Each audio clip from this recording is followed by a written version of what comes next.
Hey guys, in this video I'm going to give a short tutorial on how I use the shape builder tool in Illustrator.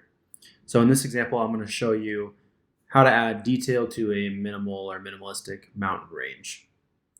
So the first thing I'm going to do is draw our mountains.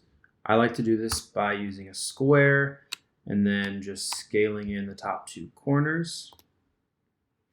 I know there's a tool to do this specifically, but this is easy enough for me.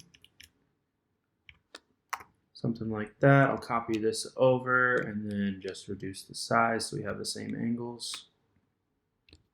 So the first thing I'm going to do is draw the shadow on the mountain. So I'm going to go ahead and draw this here.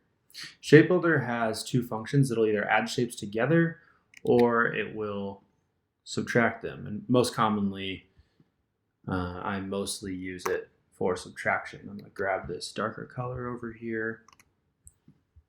And then I'm going to do the same thing on this mountain range. Make it a little bit different, just a little something else. And I'm going to come way around that triangle. So to use Shape Builder, highlight the two objects you'll be working with and hit Shift M on the keyboard. It's also over here on the left side in the middle of the toolbar. And immediately your cursor is going to have a little plus sign, a little addition sign, or if you hit Option, it has a subtraction sign. So obviously I want this shape here around this triangle to go away. So I'm going to hit Option and just click it, and it's going to delete it. Now this looks a little funky over here. That's because I drew the shape in front, but we actually want it behind. Doesn't matter though, because I'm going to crop it to this triangle. So let's go ahead and do that again. Pretty simple. Shift M with both of these highlighted. And we just want to get rid of all of this here. So we will Option click.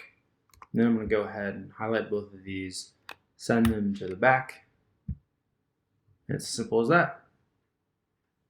Thanks for watching. Let me know if you have any questions.